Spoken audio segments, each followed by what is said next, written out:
이동하는 동안 달콤한 공주가 영원한 삶으로서 사랑하는 이 속으로 들어간다. 한 마리의 개미가 살금살금 기어가는 느낌이 들 때 감각의 문을 막아라. 그때 침대나 의자에 앉아 있을 때 스스로 무중량이 되어 마음을 조절하라. 인간은 하나의 중심을 가지고 있다. 그러나 인간은 그 중심에서 벗어나서도 살 수 있다. 일단 중심에서 벗어나면 내적 긴장과 혼란이 생긴다. 그대가 중용에 있지 않는 한 그대는 발디딜 곳이 없다. 그대가 중용을 취하지 못하면 모든 정신적 긴장의 근원이 된다. 긴장이 심해지면 그대는 미쳐버릴 것이다.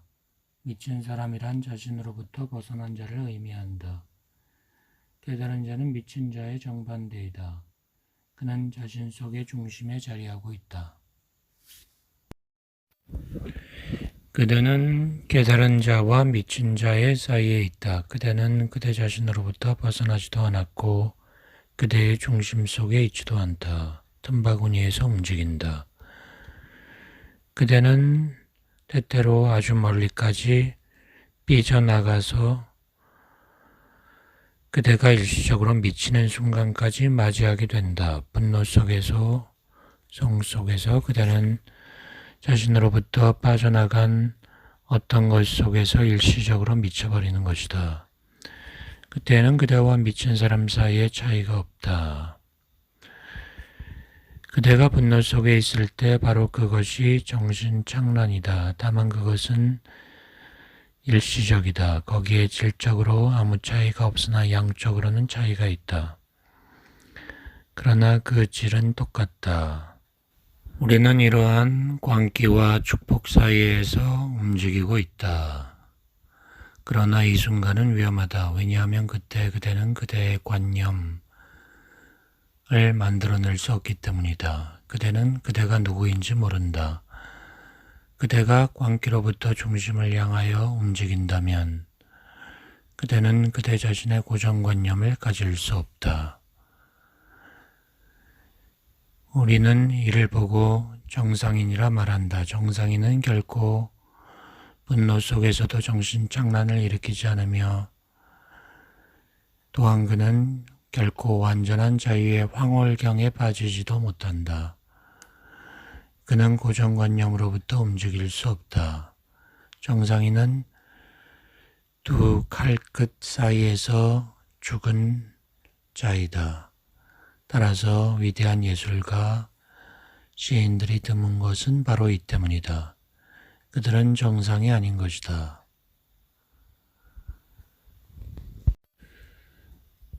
그들은 끊임없이 변화하는 두 개의 세계 사이에서 살아야 한다. 그들이 주체성을 느끼지 못하는 것은 바로 이 때문이다. 콜린 윌슨이 아웃사이더라고 말하는 것이 그들이 느끼고 있는 감정이다. 그대의 정상적인 세계에서는 그들은 아웃사이더인 것이다. 아웃사이더는 이러한 네 가지 형태의 정의를 내리는 것에 도움이 된다.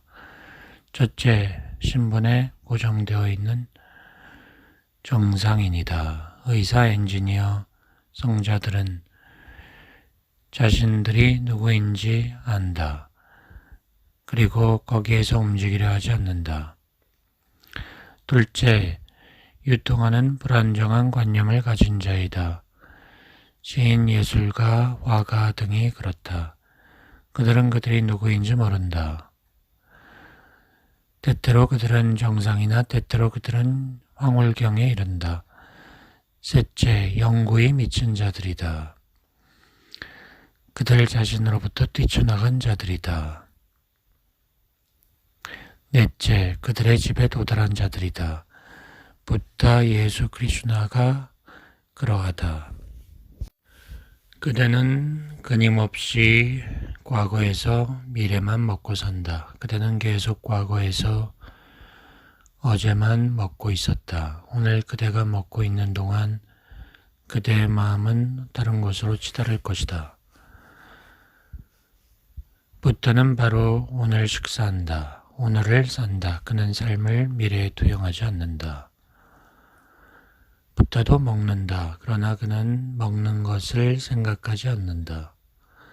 따라서 이는 모든 곳에서 적용된다.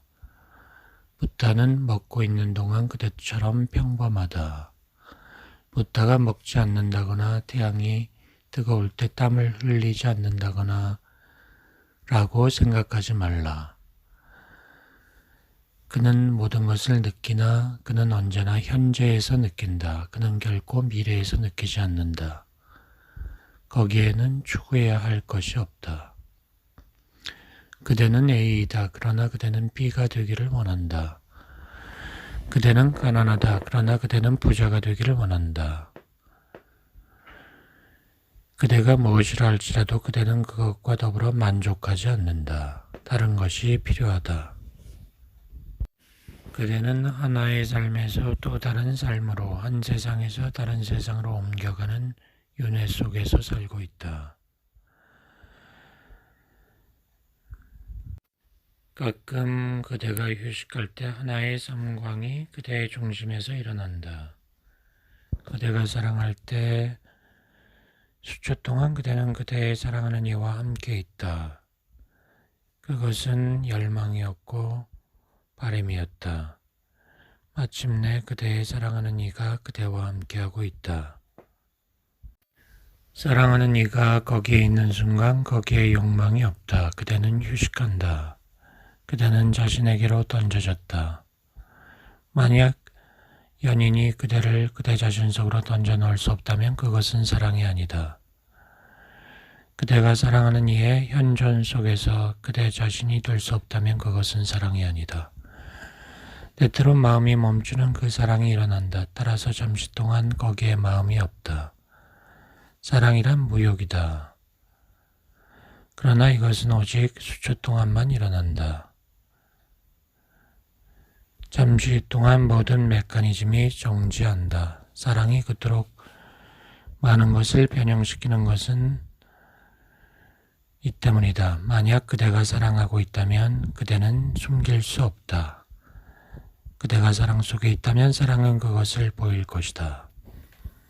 잠시 동안 그대는 부다와 같다.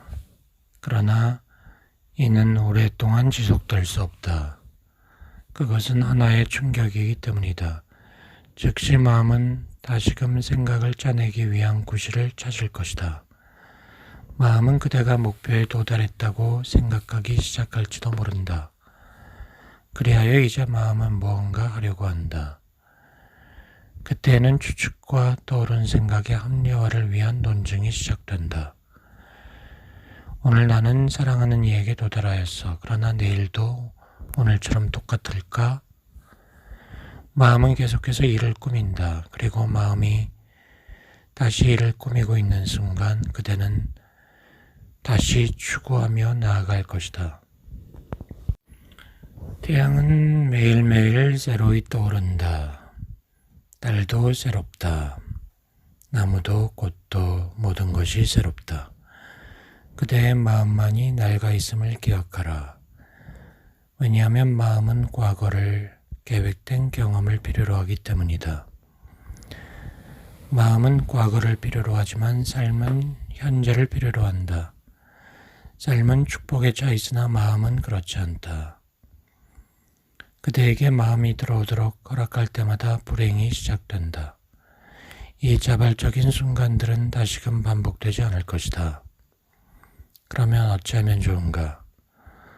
어떻게 휴식의 상태에서 머물 수 있는가? 이 세 경문은 바로 이를 위한 것이다. 이 경문들은 편안한 느낌에 관한 신경을 느슨하게 완화시키기 위한 테크닉이다. 어떻게 하면 존재 속에 살아있을까? 그것은 어렵다. 그러나 이 테크닉은 도움이 된다. 애모하는 동안 달콤한 공주가 영원한 삶으로서 사랑하는 이 속으로 들어간다. 쉬바는 사랑과 함께 시작한다. 첫 번째 테크닉은 사랑과 관계가 있다. 사랑은 그대의 경험 안에서 휴식과 관계가 있기 때문이다. 긴장하고 있는 사람은 사랑할 수 없다. 항상 목적과 더불어 살기 때문이다. 그대는 무언가를 위해서 돈을 번다. 그것은 하나의 수단 방법이다. 그러나 사랑에는 아무 수단 방법도 없다. 왜 그대는 사랑하는가? 무엇을 위하여 사랑하는가? 사랑은 사랑 자체가 목적이다. 그대는 집을 한 채 짓고 있지만 지금 당장은 그 안에서 살지 못한다. 지금이 아닌 미래에 그대는 그 집에서 살 수 있다. 사랑은 항상 여기이다. 사랑에는 아무 미래도 없다. 사랑이 명상에 가까운 것은 이 때문이다. 죽음도 명상에 가까운 것도 이 때문이다. 죽음도 언제나 지금 여기에서뿐이기 때문이다. 죽음은 현재에 일어난다. 죽음, 사랑, 명상. 그것들은 현재에 일어난다. 그러므로 그대가 죽음을 두려워한다면 그대는 사랑할 수 없다. 그대가 사랑을 두려워한다면 그대는 명상할 수 없다. 그대가 명상을 두려워한다면 그대의 삶은 쓸모없게 될 것이다. 사랑, 명상, 죽음 이 세 개를 연관짓는 것이 이상할지 모른다. 그러나 그것들은 서로 비슷한 체험이다. 그대가 그것들 중 어느 하나로 들어갈 수 있다면 나머지 둘 속으로도 들어갈 수 있다. 애무하는 동안 달콤한 공주가 영원한 삶으로서 사랑하는 이 속으로 들어온다는 것은 무엇을 뜻하는가? 그대가 사랑하는 동안에 과거도 멈추고 미래도 사라진다는 것이다. 지금 속으로 굽이치게 된다. 누구를 사랑해 보았는가? 그대가 사랑해 보았다면 그대는 거기에 마음이 존재하지 않는다는 것을 알 것이다. 연인들은 눈이 멀었고 미쳤다라고 말하는 게 이 때문이다. 첫 번째 명상술은 사랑의 순간에는 과거와 미래가 존재하지 않는다는 의미이다. 우리는 시간을 과거, 현재, 미래로 나눈다. 그러한 분리는 거짓이다. 정말은 시간이란 과거와 미래인 것이다. 현재는 시간의 부분이 아니다. 현재는 영원의 부분이다. 과거로 흘러가 버린 것이 시간이고 미래가 다가오는 것이 시간이다. 그대가 과거로부터 움직인다면 그대는 현재로 옮겨갈 수 없다. 항상 과거로부터 미래로 옮겨간다. 그대는 결코 현재로부터 미래로 옮겨갈 수 없다. 그대는 현재로부터 깊이 더욱 더 깊이 현재 속으로 들어간다. 이것이 영원한 삶인 것이다. 우리는 이를 과거에서 미래로 향하는 것이 시간이다 하고 말한다. 시간이란 그대가 평면 위에서 움직이는 것을 의미한다. 예수는 신의 왕국에서 무엇이 일어납니까? 하는 질문을 받았다. 그는 그의 욕망에 무엇이 일어날 것인가에 대하여 묻고 있었던 것이다. 그가 그렇게 물었을 때 그는 이 세상의 일들을 묻고 있었다. 그러나 예수는 이렇게 말했다. 거기에는 시간이 없을 것이다. 사랑이 첫 번째 관문이다. 사랑을 통하여 그대는 시간으로부터 벗어날 수 있다. 사람들이 사랑받기를 원하는 것은 이 때문이다.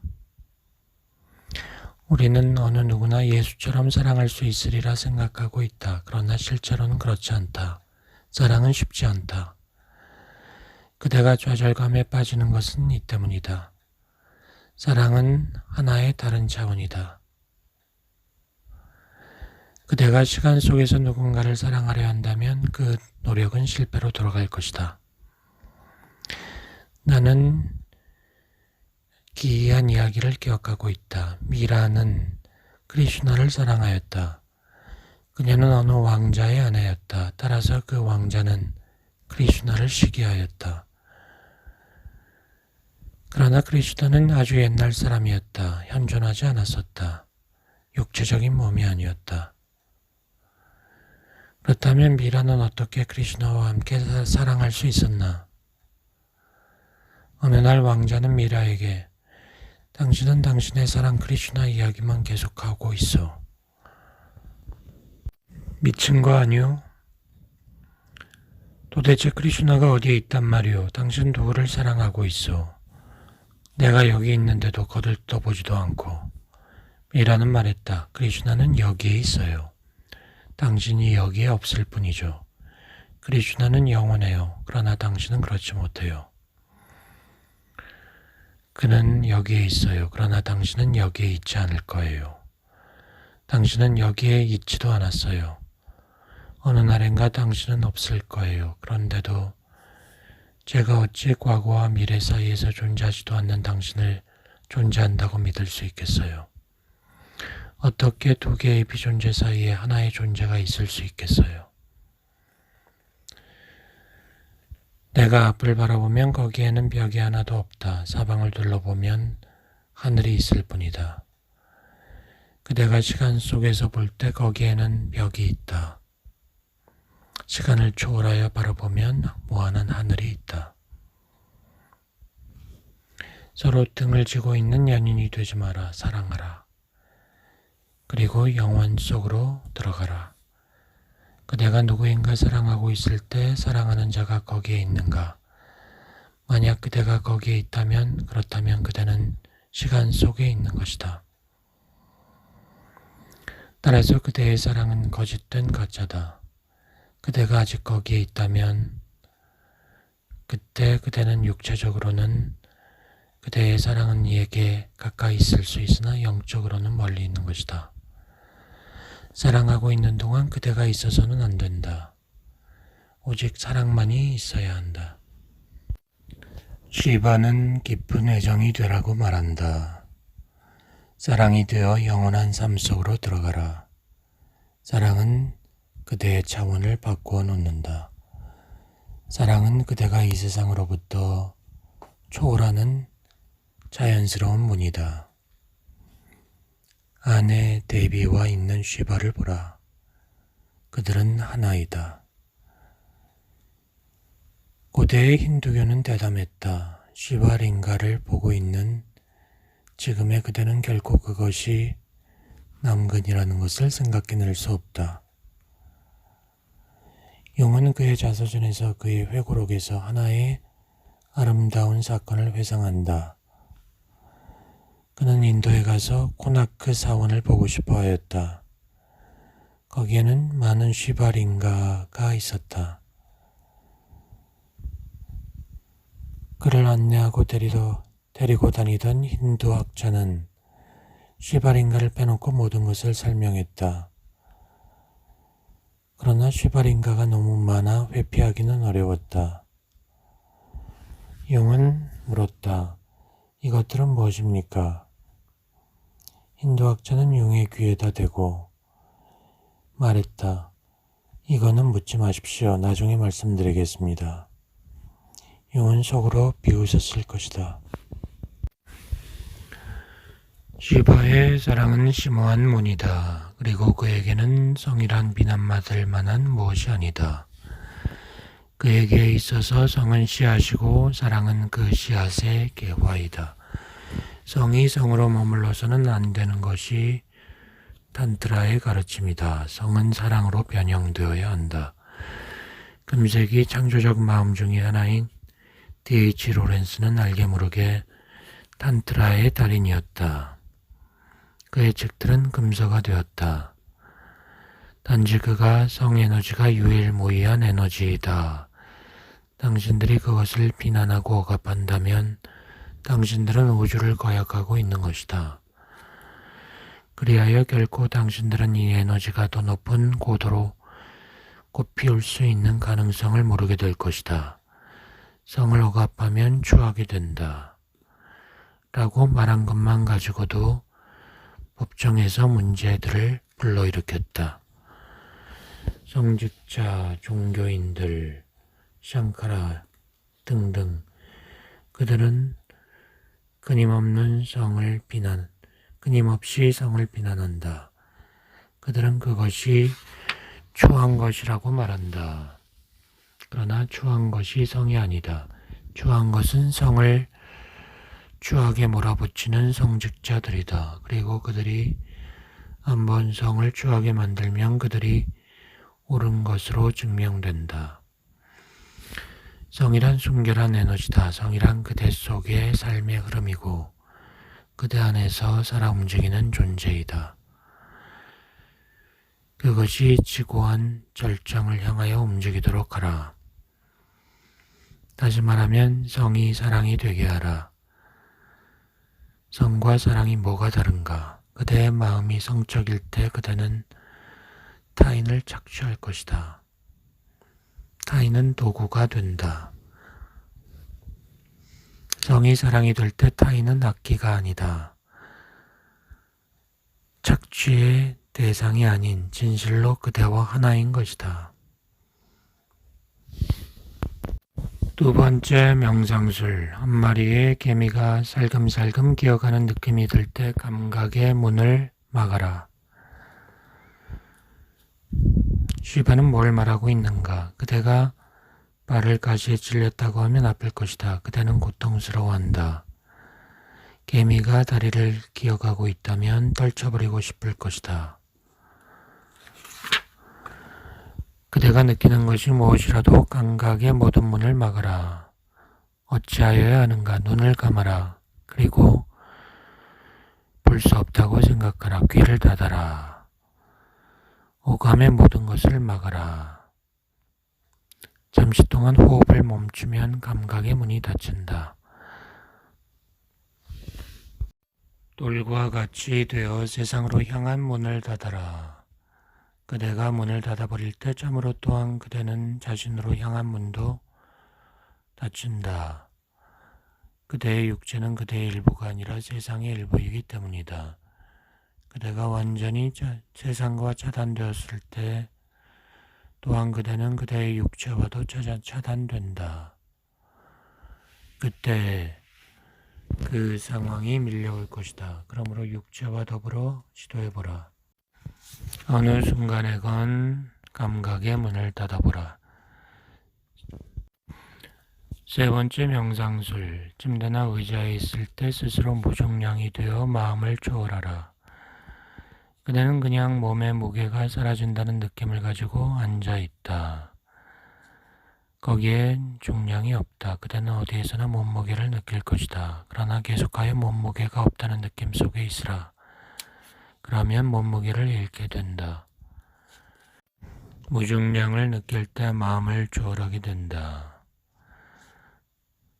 한때는 마음이 무거우면 무거울수록 더욱더 지성적이라는 통념들이 있었지만 그것은 정말로 진리인 것은 아니다. 왜냐하면 때로는 아주 소량의 마음이 매우 위대한 사람이었고 때로는 아주 무게가 많은 마음이 바보였기 때문이다. 그대는 하나의 매우 한정된 육체와 함께하는 무한한 힘이다. 언제인가 한번 그대가 그대 자신을 자각하면 그때는 더욱더 몸의 무게가 사라지는 무중량으로 될 것이다. 람에 대한 이야기가 있다. 육체는 결코 지구에서 시체로 발견되지 않았다. 모하메드는 그의 육체뿐 아니라 그가 타고 다니던 말과 함께 사라졌다는 전설이 있다. 터무니없는 것처럼 보이지만 꼭 그런 것만은 아니다. 그대가 무중력의 신비를 이해한다면 그대는 중력의 달인이 된다. 무중력을 마음대로 사용할 수 있게 된다. 그대는 그대의 육체와 함께 사라져버릴 수 있다. 그러나 우리에게는 무중량이 하나의 문제가 될 것이다. 부타의 좌법인 시타사는 무중량이 되기 위한 좋은 방법이다. 맨 땅에 앉아라. 자연에 가까이 접하기 위해서 맨 땅에 앉아라. 만약 그대가 나체로 앉아 있을 수 있다면 더욱 좋다. 시디사는 무중량이 되기 위한 최고로 좋은 자세이다. 무중량이란 비육체적인 것이다. 그때 또한 그대는 마음을 초월한다. 마음 또한 육체의 부분이다. 물질은 중량을 갖는다. 그러나 그대는 아무 중량도 가지지 않는다. 이것이 이 테크닉의 기초이다. 해보라.